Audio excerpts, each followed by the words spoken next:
So the other day, I was at my kickboxing class, and I joined the class probably now after 3 or 4 years of watching my sons participate in the class, and it's a pretty normal Muay Thai class. You got people of different ages, and so as I was walking in, I heard the Muay Thai instructor talking to this young black kid. He's an Asian guy, and not an overbearing guy, but you know, just talking to the kid and explaining to them, hey man, if you come in here and you're aggressive and you're fighting people and you're hitting them all hard, then they're gonna hit you back, and and you can't really be angry when they do that because that's what happens. But I didn't really pay too much attention because it wasn't none of my business. I did the class, um, pretty much, non-eventful class. When the class was over, I sat down. I'm tired, because I'm actually one of the older people in there. My sons actually take the class. My boys are 16 and 14. But as I was sitting down on the class, the same kid that I saw speaking with the instructor, came up to me. He a little black boy. Come to find out, he's about 16 years old. And his first response, and I understand why the brother gravitated to me because I'm black, he's black, and everybody else in there isn't black, and he feels comfortable with me. And then on top of that, I got this Papa Bear persona. I'm real chill.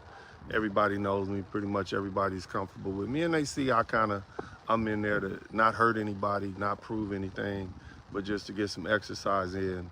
And so he sat and he said, man, everybody, this is what the kid said, right?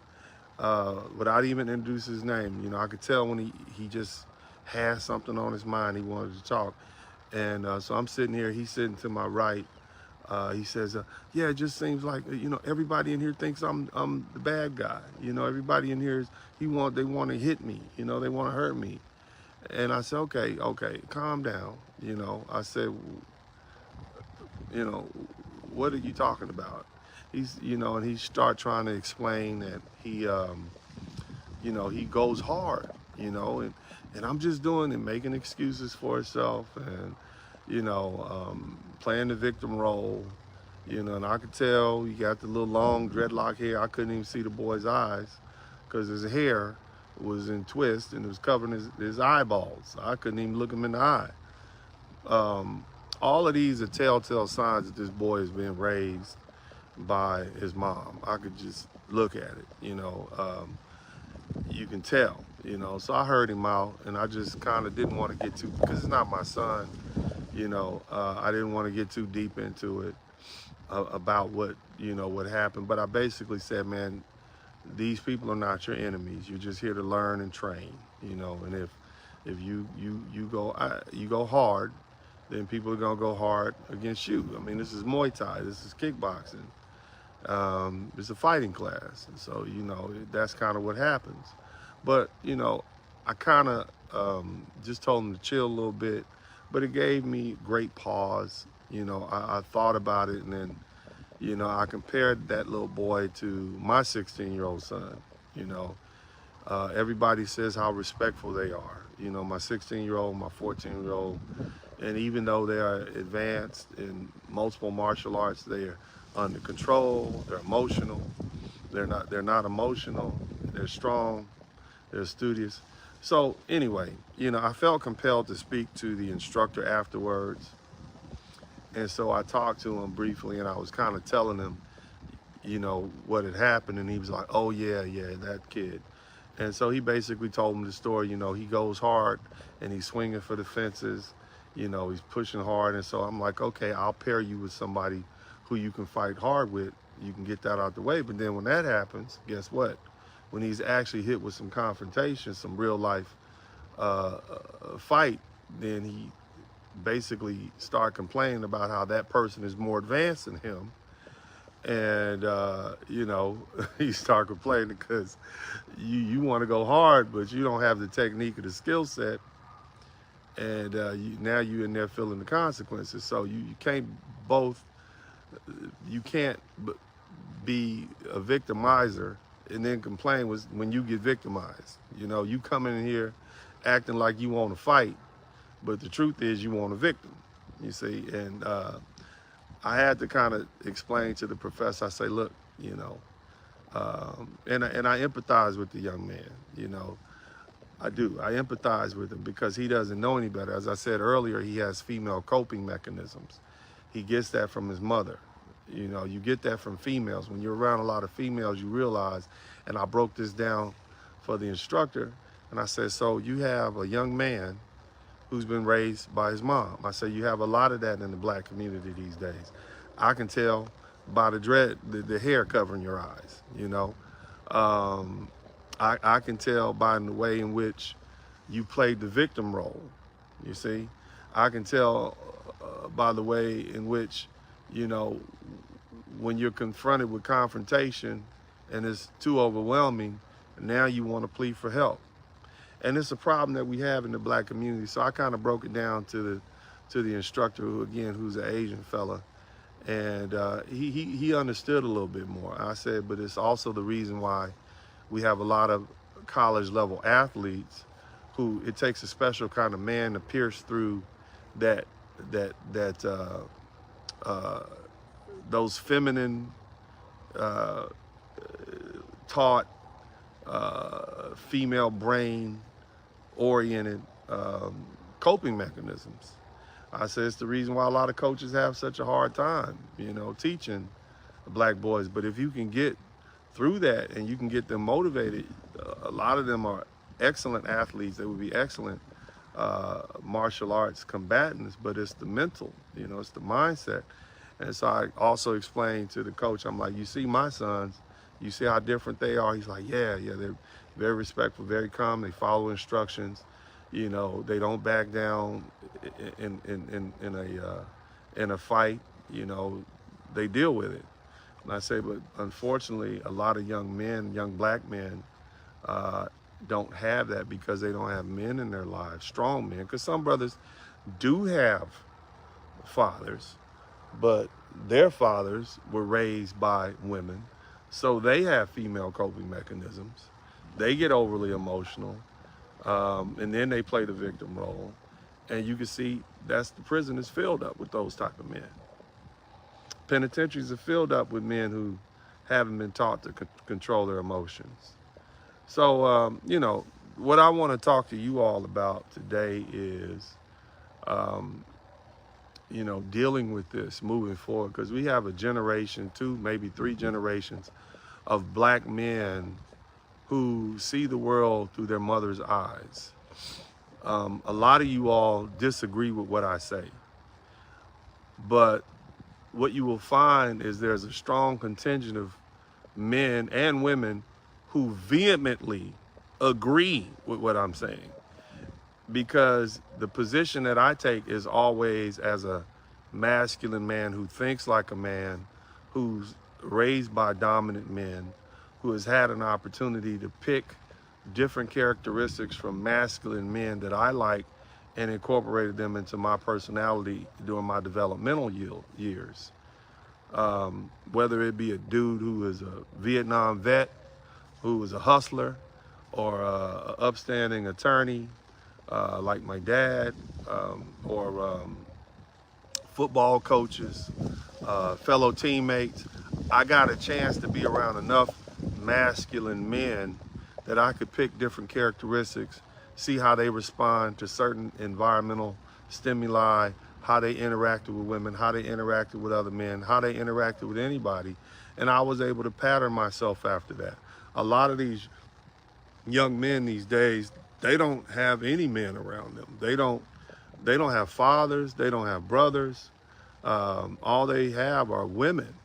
And so when it comes to dealing with stress, when it comes to dealing with conflict, when it comes to dealing with women, when it comes to dealing with other men, they pattern themselves after their moms, or they pattern themselves after the women that they see in their environment, whether it be grandma, auntie, sister, cousin, whoever. That's who they're surrounded by. And so in dealing with the world in a man's body from a woman's perspective, they're bound to get it wrong. And see, they see the world differently. Now, the way in which you try to counteract that, me basically living in Texas, a long way away from the majority of my family in California, where I had uncles, where I had cousins, um, male cousins, male friends. For the most part, what I did was I tried to create a village around my children. So I enrolled them in martial arts very early. And I'm not taking away from my sons, uh, the maternal side of their family, but this presented me with an opportunity to pick and choose the type of man I wanted to be around. So in place of uncles and grandfathers and cousins and brothers, um, they had their martial arts coaches. They had their kung fu instructor, old white fella from Boston, still manly, 65 when we met him. I think he's probably about 75 now. They had their black Shotokan instructor, old black man from Harlem, New York, who moved down to Texas and operates the train hardcore, old school type grandfather dude, Marine Corps, worked in the penitentiary as a guard. And so they get that, they get that old school tough black man. Their Brazilian jiu-jitsu instructor, real cool guy, very manly, very dominant, fighting spirit, fiery spirit. And so over the years, boys, over the years, they've been able to pick up those traits. From me, they can pick up traits. They can see how I am. They can see how when it's time to get things done, daddy gets things done. I'm good at leadership. I run my business. I run my house. It's a tight ship. When it's time to move, it's time to move. And they know how to, they pattern themselves after me also. But, that provided me, basically what I'm saying is boys are built. The characteristics and the psyche of the typical male is built. They literally take the characteristics, what we'll call bricks. They take bricks from this man, bricks from that man, bricks from this man, and they put them in their own psyche, and they use that when necessary. So what happens to a young black boy, or any boy, who's surrounded by women, who grew up and he watched how his mother interacted with the school teachers? He's going to interact the same way with the school teachers. You want to know why some of these young men are sassy? It's because their mother was sassy. Now, sassy for a man may not come out the way sassy for a woman has come out. You got a man who's 235, 40 pounds. When he's being sassy, it might just come off as aggressive or overly emotional, or you might see him as a reactionary to even little things. He's easily brought to a harassed state, or the term is irascible. And so you see that, but with this situation with this young fella, basically, he has not been presented with an opportunity to prove his manhood. So when he comes to the Muay Thai campus, or comes to the Muay Thai academy, every fight for him, every sparring match is where he's presented with an opportunity to prove his manhood, because he don't really know how to deal with men. He's not been. It's obvious that he's not been around enough men to know how to interact with men. He doesn't even know what hierarchy is. He thinks he can go in there and battle it out and gain respect, but all that's going to happen is you're going to get a fight. And when you get to the point where people think, oh, this dude is just doing too much, you might get hurt. You might get knocked out. You make yourself the villain in the situation, and all the heroes are going to team up against you. So, it's important that we talk about these things, fellas, because there's millions upon millions of black men. Some of you listening to this video, you never have had a male role model, much less a father. You didn't even have a role model around. Some of you fellas who are grown men, 45, 50, 60 years old, there are some deficits in your character. There's some deficits in your character because you didn't have that father figure. You didn't have a man. You didn't have a dominant male. Some of you all don't even have men in your lives until you grow up and enter into high school and start playing sports. But those men, those coaches aren't your fathers, you know, and you may pattern yourself after those men, but, you know, at the end of the day, what are you seeing? 2-3 hours a day, you know, for a 3-4 month time period while you're training. And then you go back to that female dominated world and you have to interact with your mother, you know. I saw a really disturbing video, you know, because see, the thing is, a lot of you guys don't even know there's an issue. You're too afraid to say, my mother did a bad job raising me as a boy. You're afraid to say that because you don't want to talk bad about your mom. But the truth is, she is not able. I don't care how much this woman worked, how many manly things she did, she's still a woman. And she doesn't know how to interact or operate in the world as a man would. And she can't teach it because it's not something that you can teach. It's something that boys have to observe. They have to see for themselves and pattern. I'm not sitting around telling my sons, well, look, when somebody does this, you do that. The only very rarely occasions do I do that. No, you have to see how I operate. When I go to the local grocery store, how I speak to people, the space that I have between myself and the next man or anybody on the elevator or any tight quarters, how I speak to the Uber driver, how I speak to the bus driver, how I speak to people who are in authority, how I speak to my woman, you know, how I allow people to speak to me. You know, this is something that boys have to observe, how I walk in public, you know, how I move. My sons will pattern themselves after that. I'm their 24-hour, 7 days a week person that they get a chance to observe. Now, will they become me? Will they become duplicates of me? No. No, they're going to have their own experiences. They're going to have their own likes and dislikes. They'll take from my character what they like, and they'll reject what they don't like. Same thing with those other men that I've brought them around. They'll take what they like and what they don't like. But the bottom line is, there are dozens and dozens and dozens of men that my sons have to choose from their school teachers to their cousins to their uncles. But I've made sure there are enough masculine, dominant men around them from a young age. They can begin to see the common traits that we all share. You know, they can begin to see a pattern of what it takes to be a successful, dominant man in this world, and they can use that.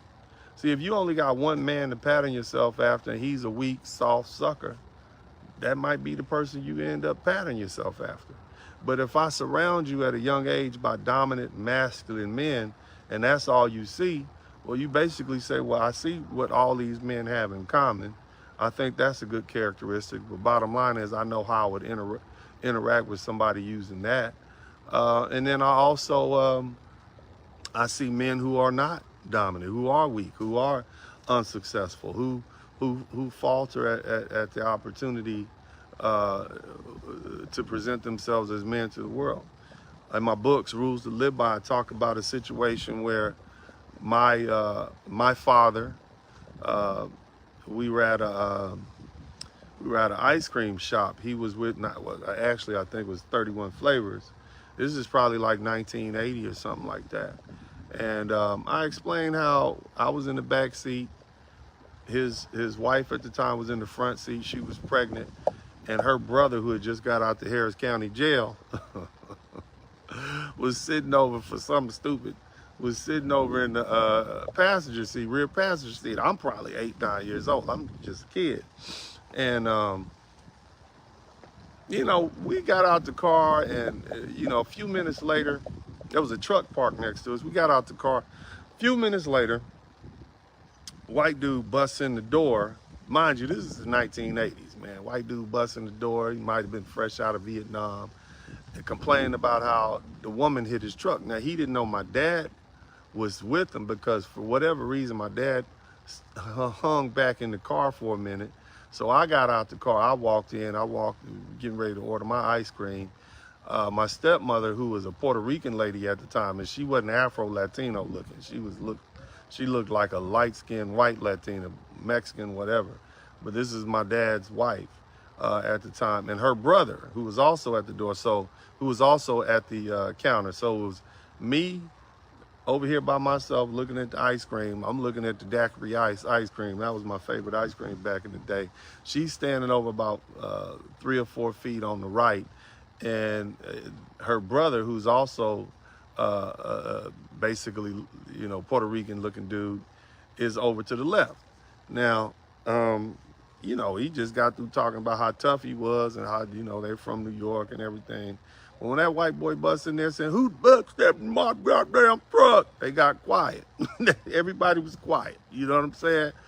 And he got to cussing out my dad's wife at the time. I mean, all kind of stuff. You understand what I'm saying? And so as he was doing that at the door, he had the door open. My dad kind of popped in the door and was standing off to his right saying, "Would you like to step outside? Would you like to step outside?" And I'm not knocking him. I understand the man's a lawyer, you know, "Would you like to step outside?" And I'm thinking to myself, man, you know, nah, that ain't really how I could see that handled by some men that I know. You know, the man was basically complaining that, you know, my dad's wife had scratched his truck when she opened the door to get out to go in the ice cream spot. You know, I looked around and said, "This ain't none of my business." I kept ordering my ice cream. The lady, you know, eventually the man went on off and I ordered my ice cream. It was all cool. On the ride back to the house, right, these two men was talking about what they were gonna do and how they would have handled it, you know, and he must have had a gun or something, talking like that. And I'm thinking to myself, y'all let that white man punk y'all. Y'all let that black dude and a tough Puerto Rican dude from New York, y'all let this white boy from Texas punk both of y'all. And I'm thinking to myself, man, my Uncle Slim would have handled that totally different. And my Uncle Robert, I already know how he would have handled it, you know. So those of you guys who read my book, Uncle Bob is a Vietnam vet. And, you know, he basically would have not allowed him to talk to his woman like that. He would have walked up to the white boy, pulled out his blade and say, "White, what you say?" And if the white dude had said anything out of pocket, he'd have cut him. You see what I'm saying? And he wouldn't let him reach it. He wouldn't have made it to his gun. You see what I'm saying? But he wouldn't have tolerated that. You know, Uncle Slim, on the other hand, but either that, you see a confrontation. You don't see somebody mumbling off to the left, like, "Yeah, you want to step outside?" No, he would have interceded. "Hey, don't talk to my woman like that, man." But Uncle Slim, and you guys who read my book, Uncle Slim is street dude, you know, and he probably about 6'7". Well, actually, probably about 6'9", and that's why they call him Slim. And he would probably say, "Hey, man, look, that my woman, she did it. All right, let's go out here and look at the damage. You know what I'm saying? I'll pay you for whatever damage it is, man, but we don't need to take this that way." And, you know, Uncle Slim would have tried to negotiate a peace settlement and been done with it, give him a couple of $100 so he can go get the scratch. He would have looked at it, examined it with the man, try to be reasonable with him. And, you know, if the dude got out of pocket, he'd be like, "All right, man, whatever, man, go on, man," you know. And but Uncle Slim would have, it would have, if that didn't work and the man still came at him, he would have dealt with it like a man, you know. I know Uncle Slim is not one to look for violence, but he will finish it. Bottom line is, both of those men would have stepped in. Both of those dominant, masculine men would have stepped in and interceded. And so, you know, and even the way my father did it, that was a way in which you can handle it. But, you know, I've been presented with, at that particular instance, you know, in dealing with that situation, I already knew, I saw how my father handled it. I saw how, you know, the other, my father's wife's brother handled it. He just kept looking forward. He thought, "I didn't want to go to jail. I just got out of jail." I'm like, "All right, man, whatever."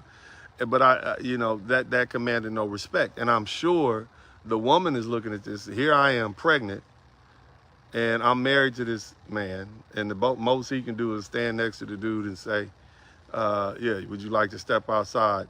And the white dude just ignored him. But I know Uncle Alfonso would have purposely interceded. Uncle Robert would have definitely interceded, stepped between him and his woman, and put the situation in check. And so that's what you get. You can't teach that. You have to see that. You have to experience that.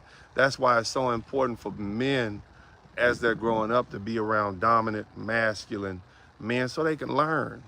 And so when we go back to this situation with this young boy, I can tell, you've never actually had to deal with other men, because you can't pick a fight and then get mad when the fight is brought to you.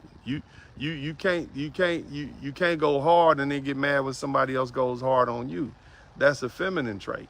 That's now you playing the victim. And then when you called out on it, then you lie about it. You see, that's trying to avoid responsibility. We see women do that all the time. You see, he like, because apparently when he was, and I'm going back to the original conversation when I was talking about the young man complaining to the coach how they going hard on him. He's like, well, you going hard on them. you fighting them. You mad because they fighting you back. And then he like, that's what women do. That's avoidance. That's refusing to take responsibility for their actions. Like we say all the time, women, that's responsibility, accountability is kryptonite to women. And I understand why, because they don't want to be shamed. They don't want to be made to feel bad.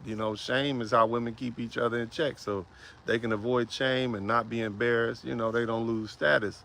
But the more you shame, the more shameful you are, your status goes down. So I get it, and that has a lot to do with how the human being developed in social circles. Women want to run from shame. They use shame as a tool of conformity. And so now here you are, you've done something shameful and you're being reprimanded for that. You don't like it. So women don't like shame. And because they don't like shame, they don't want to accept accountability. They don't ever want to say they're at fault. They don't ever want to say they're wrong. It's innate in them. I get it. But as a man, that doesn't work well, because see, shame and pain, it helps you grow. You see, when you can admit fault for something, then you learn from that. You grow. If you continue going through life as a man and you don't accept fault for the things that you do, then you're going to be punished. And unlike women and girls, men actually are punished.